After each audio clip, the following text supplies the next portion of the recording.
जानकारी अपने दर्शकों को बता दें, प्रधानमंत्री नरेंद्र मोदी पल पल की जानकारी ले रहे हैं। जिस तरह के हालात पाकिस्तान के साथ बने हुए हैं, रक्षा मंत्री ने पीएम को पूरी जानकारी दी है। रक्षा मंत्री राजनाथ सिंह ने प्रधानमंत्री नरेंद्र मोदी को पूरी जानकारी दी है और आला अफसरों के संपर्क में भी है। प्रधानमंत्री लगातार हालात पर नजर बनाए हुए हैं। घटनाक्रम पर पूरी तैयारी के साथ प्रधानमंत्री नजर बनाए हुए हैं। ऑपरेशन सिंदूर जब किया गया था तब भी पीएम पूरी तरह अपडेटेड थे, क्योंकि पाकिस्तान की ओर से जिस तरह से भारत पर जंग थोपी गई है, इसका जवाब पाकिस्तान को ऐसा मिलेगा कि शायद उसकी पुश्तें याद करेंगी, असीम मुनीर को गाली देंगी, शहबाज शरीफ को कोसेंगी। और इन सब के बीच प्रधानमंत्री नरेंद्र मोदी भारत किस तरह से जवाब दे रहा है, किस तरह से पाकिस्तान को ध्वस्त करने पर अब पूरी तरह से तैयार है, आमादा है। और यह पूरी जानकारी रक्षा मंत्री ने पीएम को दी है कि किस तरह से इस पूरे घटनाक्रम को हैंडल किया जा रहा है। पाकिस्तान जिसने कि भारत के शहरों को मिसाइल से और ड्रोन्स के जरिए टारगेट करने की कोशिश की, भारत के सुरक्षा कवच ने बचा लिया।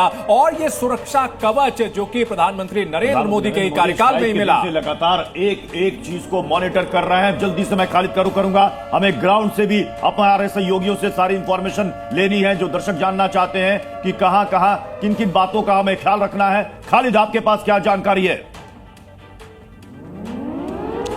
देखिए, जहां एक तरफ नियंत्रण रेखा और इंटरनेशनल बॉर्डर पर तनाव है और लगातार जो है हमारा देश जो है वो रिटेलिएट कर रहा है, वहीं लोगों के जो व्यवस्था है उसको देखने के लिए अभी मुख्यमंत्री जो है जम्मू के लिए रवाना हुए हैं। क्योंकि कल जिस तरह से एक कोशिश की गई थी कि जम्मू को दहलाने की, उसको बर वक्त जो है नाकारा कर दिया गया। करीबन 50 से ज्यादा ड्रोन को गिरा दिया गया, 3 जेट्स गिरा दिए गए पाकिस्तान के, और इसके अलावा बहुत ही उस आड़ में घुसपैठ की भी कोशिश की गई, उसको भी नाकारा कर दिया गया। यानी हर फ्रंट पे जो है देश के जो स्पाई थे वो सतर्क थे, चाहे घुसपैठ हो, चाहे हमला हो, चाहे ड्रोन हो, एयर स्ट्राइक हो, जमीनी हो, हर जगह। अगर बात की जाए पाकिस्तान की ओर से, हर वो हथियार जो उसके पास उपलब्ध था उसने भारत के ऊपर दाग दिया और जम्मू कश्मीर को टारगेट करने की कोशिश की। और कहीं ना कहीं भारत की जो सुरक्षा छतरी थी वो इतनी मजबूत थी कि इसको पूरी तरह से भेद नहीं पाया और पूरे जितना भी हमला था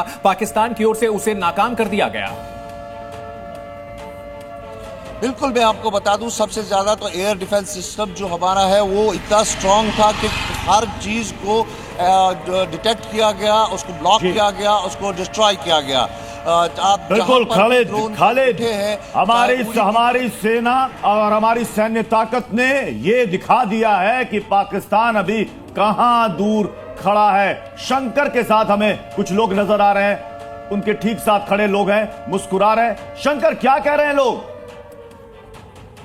शंकर, लोगों से बात कीजिए। बिल्कुल, जिस तरीके से ब्लैकआउट खत्म होने के बाद सामान्य स्थिति हो चुकी है और जिसमें शहर के वो नागरिक वही उसी चौराहे पर उसी चाय की थड़ी पे पहुंचे हैं और चाय की चुस्कियां ले रहे हैं। चुस्की के साथ में जो रात्रि में जिस तरीके से भारतीय वायुसेना ने दुश्मन को लोहे के चने चबाए, उस पर एक दूसरे आपस में बातें कर रहे हैं। हम यहाँ पर कुछ लोग हैं, रात्रि में जो घटना हुई, बमबारी हुई, भारतीय वायुसेना ने उसको कड़ा मुकर दिया। आप ठीक है, बड़ी खबर आ रही है शंकर, अपने दर्शकों को बड़ी खबर बता दें। यूएन का पाकिस्तान के खिलाफ बयान, तो संयुक्त राष्ट्र ने भी पाकिस्तान के खिलाफ बयान दिया है और कहा है आतंकवादी हमलों को लेकर के पाकिस्तान सुधर जाए। भारत पाकिस्तान तनाव चिंता का विषय है। देखिए, दरअसल पाकिस्तान की ओर से न सिर्फ आतंकियों को सपोर्ट किया जा रहा था, बल्कि सिविलियंस को जिस तरह से हमला करके उनकी जान ली गई है, ऐसे में पाकिस्तान को अंतर्राष्ट्रीय समुदाय की फटकार मिल रही है और संयुक्त राष्ट्र के सामने वो जाकर के मासूम बनता था। लेकिन इस बार संयुक्त राष्ट्र की ओर से भी उसे फटकार लगाते हुए कहा गया है कि नागरिकों की मौत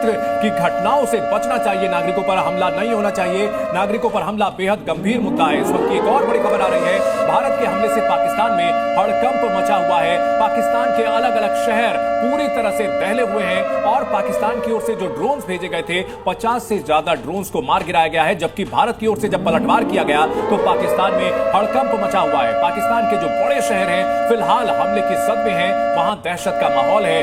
पाकिस्तान ने भारत के ऊपर जंग थोपी है, पाकिस्तान को इसका जवाब मिलेगा।